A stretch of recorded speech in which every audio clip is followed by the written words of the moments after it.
in the Final Four, I'm like, damn, like, and I was a hater because, I'm down with you. Like, she's not going to hit that shot, and bam, like, damn, she's not going to hit that shot, man. Like, if I say 10 times you're not going to hit the shot and you hit the shot, that means you're the truth. WNBA announcer actually clowning Angel Reese during the game. That normally doesn't happen. Did he not get the memo? You're not supposed to do that. I mean, players in this league check those boxes. You're not supposed to say a derogatory thing about none of these players at all, much less basically call them a fraud. You're not supposed to do that. And we got an announcer basically saying, hey, this is some bullshit. What happens when a WNBA announcer breaks the unspoken rule and actually roasts a star mid-game? What happens when Angel Reese's fan base, already known for their fire, takes it too far, going full-on racist against Caitlin Clark fans while mocking Sophie Cunningham's injury? And what happens when the legendary Shaquille O'Neal walks into Angel Reese's own podcast and drops a truth bomb that leaves her speechless, giving Clark the ultimate crown right to Reese's face? This is not just a story about rebounds, rivalries, and records. Yeah, it's because of who I am. And all these other girls, I don't want to forget. And let's not forget Lisa, Leslie, Cheryl Cooper, and all that. Yeah. They paved the way, but somebody said this the other day and it made a lot of sense. Okay, y'all want them to pay more, but the fans have to do the same thing they do for the NBA. Right. Got to show support. So last night, a double-double. Angel Reese got a double-double, and the Chicago Sky, of course, celebrated said double-double. They lost 79-69. But my goodness, that didn't stop them, of course. This is about pride, jealousy, fan wars, and the brutal honesty that can flip an entire narrative overnight. Buckle up, because tonight we're unpacking everything. From an announcer's roast that sets social media on fire, to Shaq crowning Caitlin Clark the future of basketball, to the messy fan chaos that's dividing the league like never before. Here's what we've got lined up for you. First, the announcer who dared to clown Angel Reese's Mebounds on live TV, and why some fans are calling it the most disrespectful commentary of the year. Then, the ugly side of fandom, racist insults against Clark's supporters, and mocking Sophie Cunningham's wheelchair moment. They're going to put it up, they might miss. They're going to put it up again, they might miss that. And they'll finally, eventually, maybe they will make a bucket. That's hilarious. This guy will probably be fired by tomorrow. This guy will probably lose his job by tomorrow. Once the Angel Reese fans hear the fact that he just roasted Angel Reese over her Mebounds, whatever she's calling them these days, yeah, they're going to come for him. Next, the Chicago Sky's bizarre celebration of Reese's double-doubles, even in losses, and how critics are tearing that narrative apart. And finally, the podcast moment that nobody saw coming. Shaq, on Angel Reese's own show, refusing to hold back and putting Caitlin Clark on the same pedestal as Steph Curry. By the end, you're going to see why this week might just be remembered as one of the wildest chapters in this new WNBA rivalry. But before we dive in, I've got to ask you, do you think Angel Reese is being unfairly roasted and disrespected, or is this the reality check she and her fans need? And what about Shaq? Was he out of line hyping Caitlin Clark on Reese's own podcast? Drop your thoughts in the comments. I'll pin the best takes. Smash that like button if you love these deep dives,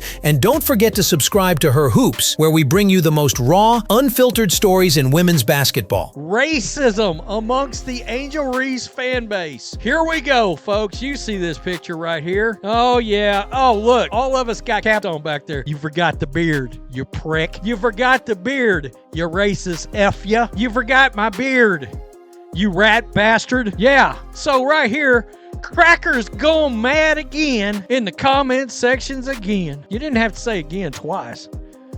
The delusion is real when they don't even believe stats and say she's the worst player in the W. To really understand this blow-up, we've got to rewind a little. Angel Reese, the Chai Barbie, came into the WNBA as one of the most polarizing rookies we've ever seen. She had swagger, she had confidence, and she wasn't afraid to let the world know it. Remember, this is the same player who flashed the "you can't see me" hand wave at Caitlin Clark during LSU's national championship win. That one moment turned Reese into both a hero for some fans and public enemy number one for others. Go subscribe to her YouTube channel.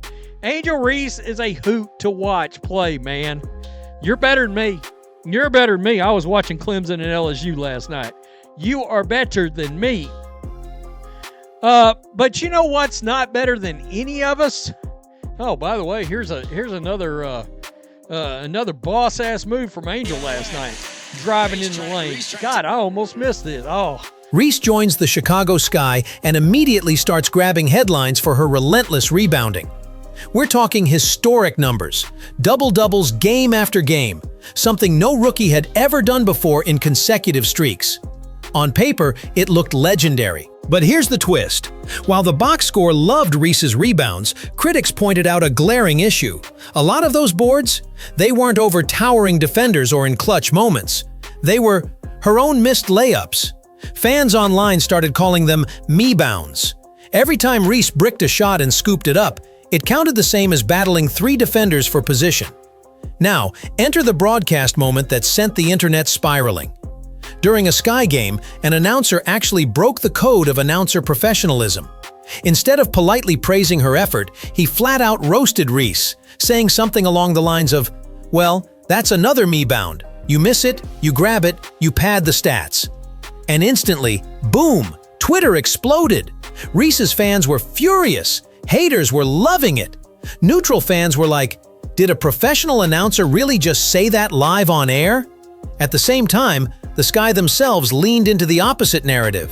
They were hyping Reese's streak, celebrating it like it was championship-level history. The team's social accounts were cutting graphics, making highlight reels, and literally treating every double-double like it was the only thing that mattered, win or lose. But while that was happening on the court and online, something darker was bubbling up in the stands and on social media comments. Reese's fan base, some of the loudest in sports, started going after Caitlin Clark's supporters with ugly, racist language. And when Sophie Cunningham of the Mercury got hurt and left the court in a wheelchair, Reese's defenders mocked her injury as karma for taking hard fouls against the Sky earlier in the season. That's the climate we're walking into. A mix of impressive stats, brutal commentary, toxic fan wars, and now a legendary NBA icon about to drop into the conversation. But the question is, was that announcer out of line? Or was he just saying what everyone else was too scared to admit?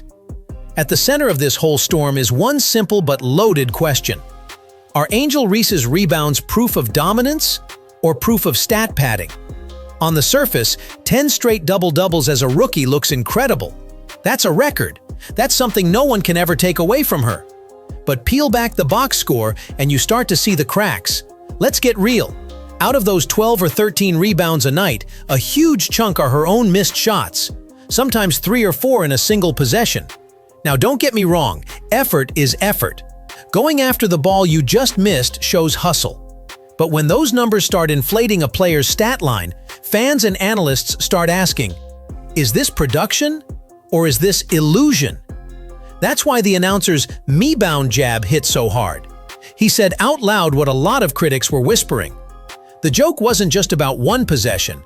It was about the perception that Reese's whole rookie dominance was built on shaky ground. But here's the real kicker.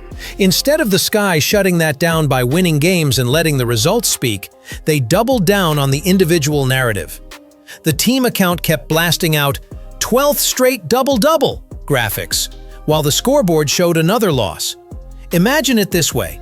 It's like a boxer bragging about how many punches they landed while ignoring the fact that they lost every round on the judges' cards. Sure, the numbers look busy, but are they actually impactful? Now, add in the fan base layer and things explode. Reese's supporters didn't just clap back at criticism. They went nuclear. Racist insults at Clark's mostly white fan base, celebration of Sophie Cunningham's injury because she dared to play physical against the Sky. It turned from basketball debate into something much uglier. And then there's Caitlin Clark, the rival shadow hanging over all of this. Clark doesn't have Reese's rebounding numbers, but she's setting records for assists, breaking three-point marks, and leading the league in scoring threats as a rookie. Where Reese's dominance is questioned, Clark's dominance is validated by impact. That sets up the true problem. Reese and the Sky are celebrating numbers. Clark and the Fever are celebrated for wins, growth, and actually changing the trajectory of the team. One side looks like it's padding stats, the other side looks like it's making history. And that's where the rivalry starts to turn toxic. Because when fans feel like their star isn't getting respect, they lash out. And when broadcasters start roasting instead of praising, That disrespect feels 10 times louder. And just when you think it couldn't get worse, this whole mess of Mebounds, fan toxicity, and rival hype runs straight into one of the loudest voices in basketball history, Shaquille O'Neal. So let's play this out. What happens if Angel Reese and the Sky keep rolling down this same path? On the surface, it looks harmless. Reese keeps racking up double-doubles. The team's social media team keeps celebrating. Her fan base keeps defending her no matter what. But under the surface, the long-term picture is way more dangerous. First, there's the perception problem. If Reese becomes known as a player who piles up stats without actually lifting her team to wins, that reputation will stick. Just ask guys like Russell Westbrook in the NBA. He averaged a triple-double for an entire season, something nobody thought was possible. But instead of celebrating him as an all-time great, fans started mocking him for padding stats and calling him inefficient. The narrative swallowed the achievement. That same thing could happen to Reese. 10, 15 years from now, instead of saying Angel Reese, the rebounding machine, people could be saying Angel Reese, oh yeah, the Mebounds player. Second, there's the locker room effect. Teammates notice when someone's playing for numbers instead of wins. Even if it's subconscious, it can create friction. Imagine being a guard who sees Reese miss a layup, fight for her own rebound 3 times, and then finally score, while the offense stalls. After a while, that wears on team chemistry. Third, there's the fan war spillover. Right now, the WNBA is exploding in popularity, largely thanks to this rookie class. Caitlin Clark has doubled attendance, boosted TV ratings, and brought mainstream sports fans into the women's game. Angel Reese, too, has helped spike social media engagement and ticket sales. But if her fan base keeps pushing toxic, racist rhetoric, mocking injuries, and attacking rival players, that turns casual fans off. It makes the league look messy and hostile instead of competitive and fun. And here's the biggest stake of all, the rivalry itself. The league needs Reese versus Clark. It's Magic versus Bird for a new era. But Magic and Bird worked because both sides were undeniable winners. If Reese becomes the player who talks big, posts stats, but doesn't win, then the rivalry collapses into a one-sided story. Clark is the hero, Reese is the footnote. Let's put it like this. If nothing changes, Reese risks being remembered not as a pioneer, not as a record breaker, but as the cautionary tale of the Mebound era. But here's the twist. Reese isn't just battling Clark or the media. She's also fighting against rivals, veterans, and even voices inside her own circle who are forcing her to choose a path. When you zoom out, Angel Reese's situation gets even more complicated because she's not just measured against herself. She's measured against every rival around her. Let's start with the obvious. Caitlin Clark. Clark's not just breaking rookie records, she's rewriting them. Fastest player in WNBA history to 200 assists. Draining logo threes like it's a warm-up. Putting butts in seats across the country. And unlike Reese, her numbers are tied directly to team improvement. The Fever went from being one of the league's worst teams to suddenly looking like playoff contenders. Clark's impact is undeniable. Then there's A'ja Wilson, the reigning superstar of the league. She's putting up MVP numbers on the best team in the W. When people compare Reese to A'ja, it gets ugly fast. Wilson doesn't just rebound, she dominates on both ends, she wins games, and she has rings to back it up. Reese is years away from that level, but the comparison is already happening. And we can't forget veteran rivals like Sophie Cunningham. Now, Cunningham isn't an MVP or All-Star, but she represents something different. The physical, gritty player who isn't afraid to knock a rookie down a peg. When she got injured and left the court in a wheelchair, Reese's fan base mocking that moment only deepened the divide. Cunningham's name became a rallying cry for fans who already believed Reese and her supporters lacked respect for the game. So what are Reese's options? Option 1. Double down on the numbers. Keep stacking those double-doubles. Keep the fan base fed. Keep the hype rolling. The risk? The narrative keeps building that her success doesn't translate to winning. Option 2. Evolve the game. Focus less on padding stats, more on efficiency. Improve finishing so those Mebounds turn into made baskets. Learn to pass out of double teams. Grow into a more complete player. This option quiets critics, but it also requires patience. something her fan base might not love right away. Option 3. Lean into the villain role. Embrace the booze, talk back to the media, play the heel to Caitlin Clark's hero. It would make her the WNBA's most talked about player, but also the most hated. Think about how people viewed Bill Laimbeer in the NBA's Bad Boys Pistons era. Effective? Yes. Beloved? Never. Each option has a cost. Each rival forces Reese to confront the reality that this league isn't LSU anymore. You can't just talk the talk, you have to prove it every single night. And just when she's weighing those paths, here comes a voice from inside her own camp. Someone she looks up to, respects, and trusts. And he's not sugarcoating a thing. That voice? None other than Shaquille O'Neal.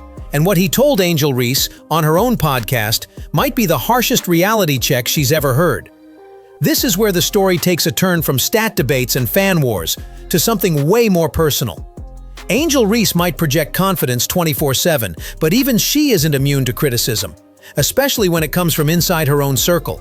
And that's exactly what happened when Shaquille O'Neal, LSU legend, NBA Hall of Famer, and one of Reese's loudest supporters, sat down with her on her own podcast. Now, you'd expect Shaq to back her unconditionally, right? To brush off the hate, pump her up, and say, keep proving them wrong. But nope. Shaq looked her in the eye and gave her the kind of truth that only a big brother figure can deliver. He told Reese flat out, people are clowning you. They're not buying into these rebounds. They're calling them Mebounds. And if you don't clean this up, that's what you'll be known for. And here's the thing, that stung. Because when it comes from Twitter trolls, easy to dismiss. When it comes from rival fans, you can laugh it off. But when it comes from Shaq, the man who literally put LSU basketball on the map, who's defended her through every controversy, suddenly it's real. Inside the locker room, moments like that echo. Teammates hear the chatter too. Some probably agree with Shaq. Others might feel protective of Reese. Either way, it creates tension. Do you rally behind the rookie star and her double-doubles? Or do you quietly wish the offense flowed smoother, the misses were fewer, and the focus shifted back to winning games instead of chasing streaks? And the truth is, this is bigger than just the sky. This is a league moment. Because if Reese takes Shaq's words to heart and evolves, the WNBA just got its next superstar villain-turned-hero arc. But if she ignores it, then all that potential turns into wasted momentum. So now the question becomes, which road does she take from here? And what does her future actually look like if this path continues? So where does Angel Reese go from here? Honestly, there are 3 very different storylines we could see play out. Outcome 1. The transformation. Reese takes Shaq's words seriously. She sharpens her finishing, cuts down on missed layups, and turns those Mebounds into efficient points. Instead of being a stat-padding meme, she becomes a true double-double machine, the kind that swings games. That version of Reese is a perennial all-star, a franchise cornerstone, and the perfect rival to Caitlin Clark. Outcome 2. The villain era. She leans into the hate. She embraces the booze, plays up the me-bound queen image, and keeps flexing on social media no matter what the critics say. This keeps her in the spotlight. She's always trending, always in the headlines, but it risks her being remembered less for winning and more for stirring chaos.